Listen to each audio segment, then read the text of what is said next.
Fala Corinthians, como é que você tá? Tudo certo? 2026, primeiro vídeo. Feliz ano novo pra você, pra sua família e pro Coringão também, por que não, né, pô? Esperamos que seja um ano de transição, que a gente melhore muita coisa administrativamente falando, porém em campo não podemos deixar de lado e que a gente tenha conquista, sim, por que não?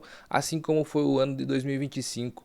No final das contas, foi um balanço positivo, né? Nesse vídeo a gente vai falar de números, o que aconteceu de muito importante agora nessa reta final de 2025, que também a gente vai fazer um planejamento sobre as muitas competições que disputaremos neste ano, beleza? Vamos começar falando de número e uma coisa já muito importante aqui no canal, conseguimos alcançar a taxa, a meta de 50 mil inscritos para começar 2026 com o pezão lá na porta, meus amigos. Rumo a 100 mil agora. O céu é o limite. E falando de taxa de ocupação, o Corinthians é líder, meus amigos, como sempre. Corinthians termina 2025 com a maior taxa de ocupação de estádio. Palmeiras é o segundo, veja o ranking logo abaixo. Coringão, para surpresa, de um total de 0 pessoas.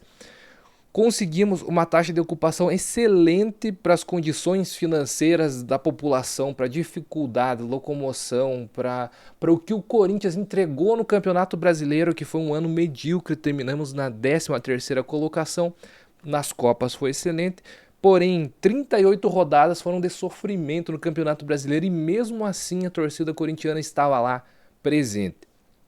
38 jogos na Neoquímica Arena para uma média de quase 42 mil pessoas. Isso daqui é um absurdo. Se colocasse toda a galera aqui do canal, hein, lotaria a Neoquímica Arena. Você vê que parece 50 mil pessoas, a gente perde um pouco da noção do que é aqui na internet, mas é muita gente.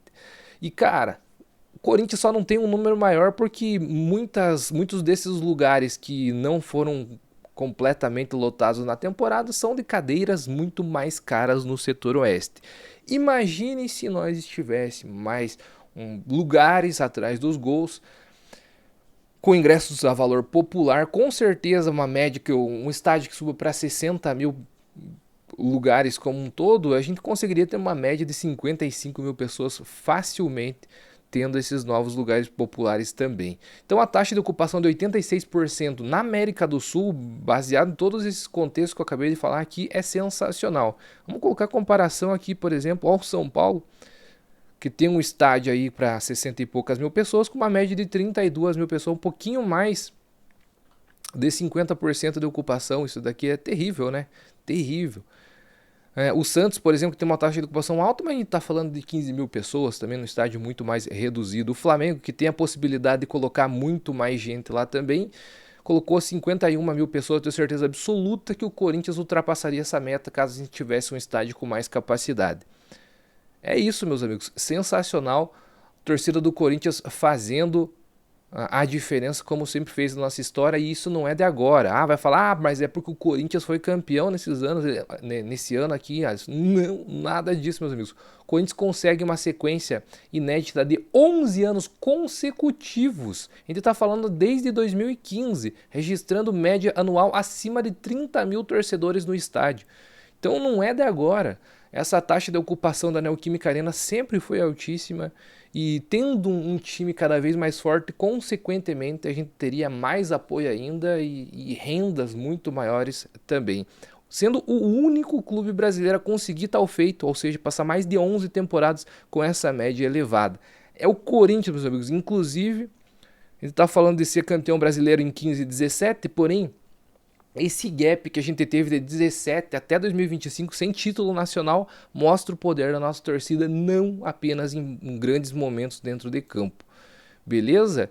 Corinthians supera Flamengo e agora detém o recorde de maior número de visualizações em um único dia por clubes brasileiros e sul-americanos na história de todas as redes sociais. Com a conquista da Copa do Brasil, o Coringão somou 340 milhões de visualizações em seus vídeos, ultrapassando os 329, que já era um absurdo, milhões de registros, né, de visualizações do Flamengo, que teve no fim de novembro após ganhar a Libertadores. E a gente está falando de um somatório do YouTube, Instagram, TikTok, Facebook, tudo. O Corinthians conseguiu 340 milhões de visualizações. Você tem noção o quantas vezes apareceu Esportes da Sóia, Esportes da Sorte, BYD, BMG, Zé Delivery, Frimeza, todos, Unicês do Mar, todos esses patrocinadores aqui, a tamanho da visibilidade, tamanho do engajamento e quanto que o Corinthians pode arrecadar e lucrar se estiver bem dentro de campo, meus amigos. Isso daqui é um case absurdo e mostra o tamanho da nossa força, da nossa grandeza. E se a gente conseguir alçar voos ainda maiores, o céu é o limite para nossa história aí, para a gente, enfim, ser protagonista novamente de todas essas competições grandes aqui na América do Sul e não largar mais o osso daqui para frente com um time bem administrado. Claro, a temporada de 2025, todos esses últimos dados aqui do Timão e Números lá no X, excelente perfil que eu acompanho bastante. Eu não sou ativo lá no X, mas eu gosto de acompanhar gente que tenha e traga qualidade de informação, e essa daqui é uma das páginas que eu gosto muito. A temporada de 2025 marcou um novo feito financeiro para o Corinthians. Mas já vamos falar sobre esse dinheiro, porque pela primeira vez na história o Coringão, o clube, superou a marca de 100 milhões tanto em ingressos e bilheteria quanto também em premiações no mesmo ano. Então, somadas, as receitas chegam em 247 milhões de reais, sendo 114 milhões provenientes da bilheteria dos jogos e 132 milhões em premiação ao longo da temporada. Só a Copa do Brasil a gente teve quase 100 milhões de reais. É muita receita mesmo num clube quebrado, mal administrado, mal planejado. Imagine a gente colocando a casa em ordem. Só que aí eu já mostro o porquê desse time ser tão varziano, a nossa administração ser tão incompetente. Eu falei que são quase 100 milhões de reais provenientes da Copa do Brasil, que a gente ganhou em premiação. Porém, se liga nisso daqui, meus amigos. Pera aí. Corinthians tenta reverter bloqueio da Caixa que começa e ameaça os planos para 2026. Ou seja, aqui, ó, parte da premiação do título da Copa do Brasil, a Caixa está segurando simplesmente pelo pagamento dos juros. Ah, meu Deus, da Neoquímica Arena. E como se não bastasse isso, nosso presidente, já contando com o ovo lá no coisa da galinha, o que ele fez? Pegou 30 milhões da premiação da Copa do Brasil para distribuir como bicho. Tanto aí para os jogadores quanto também para os funcionários. Excelente medida. Muito boa essa valorização do pessoal que trabalha e é tão importante quanto o jogador tá lá metendo o gol. Porém, olha só esse planejamento. A gente pegou 35 milhões dessa verba, que poderia ser um bicho menor. Pelo amor de Deus, 35 milhões apenas de bonificação, sendo que a Caixa já condenou essa premiação para deixar na quitação dos juros do estádio. E aí, qual que é o planejamento? Vai tirar agora esse bônus da onde? Caso esse bloqueio da Caixa realmente aconteça e a gente não tem essa verba, por exemplo, para pagamento de premiação. Se não é uma várzea completa, aí é complicado, né? Vamos falar então de um planejamento sobre as nossas competições, muitas competições, que inclusive já está começando o ano aí, já é dia 5, já tem Coringão, a gente já tem a representação, já tem muita coisa acontecendo, já tem a chegada aí do Marcelo Paz também para a administração do Corinthians como um todo, para tentar colocar nosso cards em ordem. Tomara que tenha autonomia para fazer isso, porque já se mostrou um profissional competente. Pelo menos esses primeiros indícios mostram que 2026 pode ser talvez o comecinho de uma virada, tomara que assim seja. Mas falando de metas esportivas, o que eu tenho para mostrar aqui para vocês, meus amigos? Fui através do ChatGPT para me imaginar qual que seria uma lógica do que ele colocaria para cada competição. O que o Corinthians poderia alcançar no Paulistão, Supercopa, Copa do Brasil, Libertadores, Campeonato Brasileiro. E vamos debater juntos aqui quais são aquelas metas atingíveis reais e o que a gente espera para essa temporada.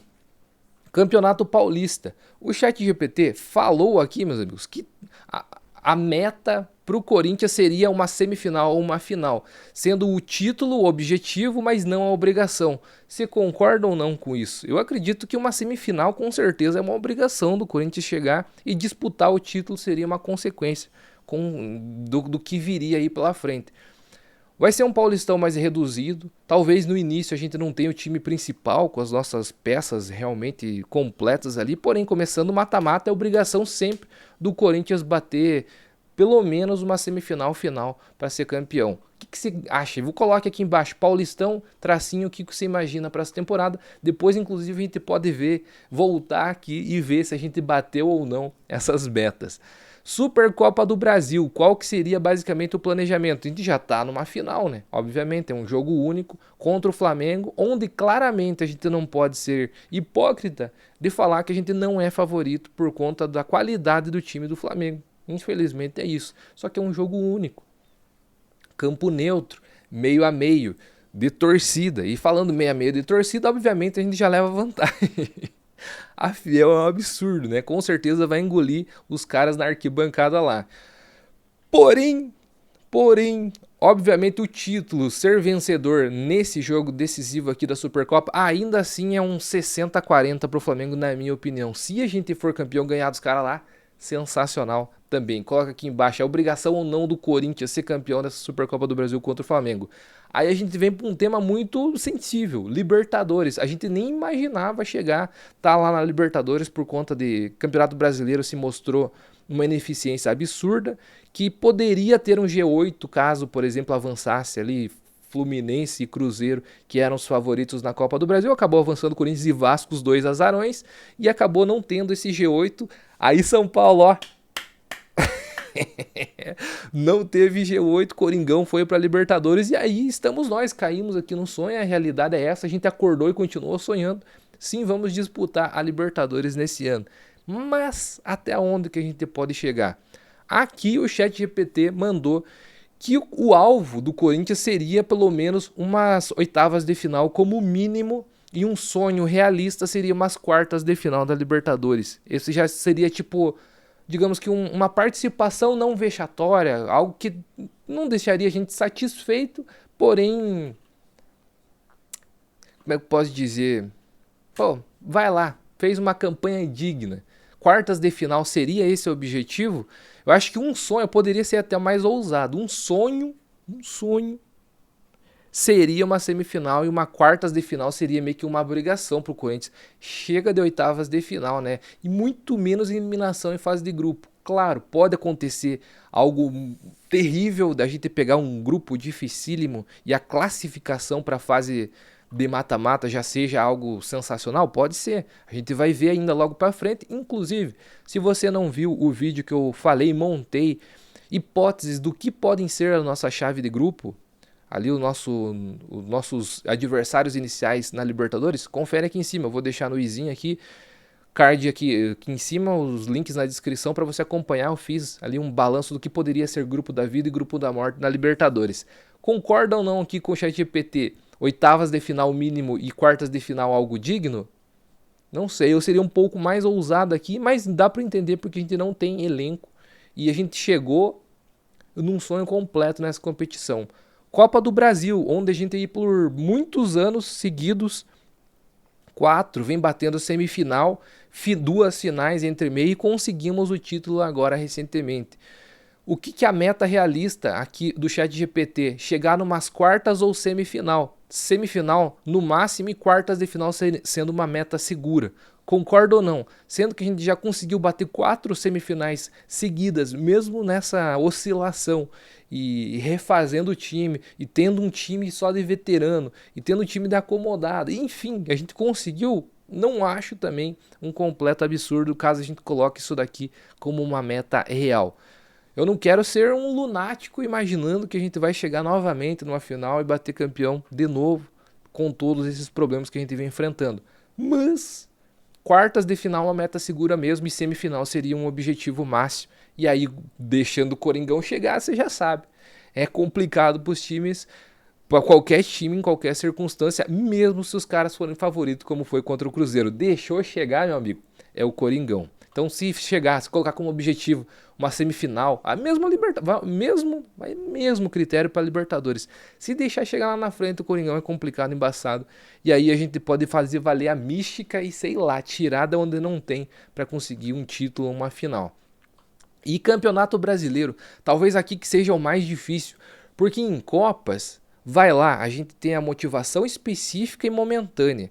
Time titular, se tiver tudo redondinho, se os nossos principais jogadores estiverem aptos para aquela partida, a gente pode ter uma chance maior. Porém, no Campeonato Brasileiro conta muito o elenco, a qualidade de um conjunto. E aí o Corinthians fica um pouco abaixo a muitos times, mesmo tendo uma folha salarial muito alta.